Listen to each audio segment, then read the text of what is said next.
नमस्कार, बहुत बहुत स्वागत है आपका। बात करने जा रहे हैं इस साल होने वाले एक अहम चुनाव की। अहम इसलिए क्योंकि अगर आप ये मानते हैं कि उत्तर प्रदेश का चुनाव सत्ता का सेमीफाइनल होता है तो एक चुनाव और होता है। ये चुनाव होता है बंगाल का। इसे क्वार्टर फाइनल कहीं से भी आप कह सकते हैं, और इस बार तो कहना बहुत लाजमी है क्योंकि जिस तरह की कांटे की टक्कर दिखाई दे रही है, ग्राउंड पे मौजूद लोगों से पूछा जाए तो यह भी कहा जा रहा है, कई तरह से यह आवाज आ रही है कि बीजेपी खेल इस बार पूरी तरह से बदल कर रख देगी बंगाल में।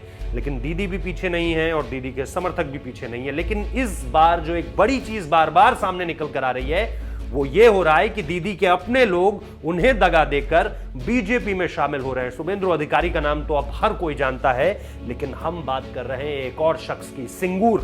अगर बीजेपी को जीतना है या टीएमसी को भी जीतना है तो ये सीट बहुत ज्यादा अहम है। और यहां से रविंद्र भट्टाचार्य के जो पुत्र हैं वो दरअसल ममता बनर्जी को छोड़कर, टीएमसी को छोड़कर बीजेपी में शामिल जल्द होने वाले हैं। ऐसी खबरें सामने निकलकर आ रही हैं और यानी ये ममता दीदी को एक और झटका होगा before the big quarter finals, यानी पश्चिम बंगाल चुनाव से पहले, जिनको मई के वक्त या मई से पहले पहले कराने की बात की जा रही है। बोर्ड एग्जाम्स को देखते हुए, इसके साथ भी कोविड सिचुएशंस को देखते हुए लंबे होंगे चुनाव, ये भी कहा जा रहा है। इस बीच जो चीफ इलेक्शन कमिश्नर है वो भी जो है पश्चिम बंगाल के दौरे की, उनकी भी खबर सामने निकल कर आई थी। इसके अलावा प्रधानमंत्री नरेंद्र मोदी भी जा रहे हैं। तो बहुत सारी चीजें हैं इसको लेकर के, लेकिन इन सारी चीजों के बीच दीदी को लगातार जो है वो झटके लग रहे हैं। और इसमें अब एक और नाम जुड़ जाता है, रविंद्र भट्टाचार्य का हमने जिक्र किया है, उनके बेटे का।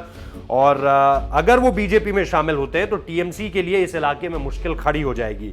बताया यह भी जा रहा है कि शुभेंदु अधिकारी की सिंगूर रैली के दौरान तुषार बीजेपी में शामिल होंगे, यानी अब आने वाले कुछ दिन और ममता बनर्जी को एक और बड़ा झटका लग जाएगा। तो ये लगातार हम आपको बता रहे हैं कि कैसे चाहे अमित शाह का वहां जाना हो, चाहे जेपी नड्डा का वहां पर पहुंचना हो, इसके अलावा चाहे बार बार जिस तरह से कैलाश विजयवर्गीय के बयान सामने निकल कर आ रहे हैं, बहुत सारी ऐसी चीजें हैं जिसको लेकर के अब ये समझ में आ रहा है कि कैसे ममता बनर्जी का जो पूरा का पूरा एक कुनबा है उसे लगातार या तो तोड़ा जा रहा है, ये भी कहा जा सकता है, या ये भी कहा जा सकता है कि वहां अपने ही लोग जो है खुश इसलिए भी नहीं है क्योंकि ममता अब परिवारवाद के रास्ते पर चल निकली हैं। वो अपने भांजों को ज्यादा तरजीह दे रही हैं।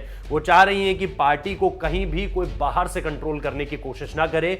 और इसीलिए जो वो नाम थे टीएमसी में, जिन्होंने टीएमसी को आगे बढ़ाया, जिन्होंने ममता बनर्जी का सपोर्ट किया, वो लोग अब टीएमसी से कटकर बीजेपी की तरफ जाना चाह रहे हैं। और बीजेपी को पहली बार मुझे ऐसा लग रहा है कि बंगाल में, क्योंकि उनके पास कोई बड़ा चेहरा नहीं है, इसलिए ज्यादा से ज्यादा लोग उस तरफ जाना चाह रहे हैं कि कहीं हमें एज अ सीएम प्रोजेक्ट ना कर दिया जाए। ये भी इसके पीछे एक सोच हो सकती है, ऐसा मेरा मानना है। बाकी आप लोग क्या मानते हैं ये जरूर बताइए इस वीडियो में कमेंट कर। बहुत बहुत शुक्रिया इस वीडियो को देखने के लिए।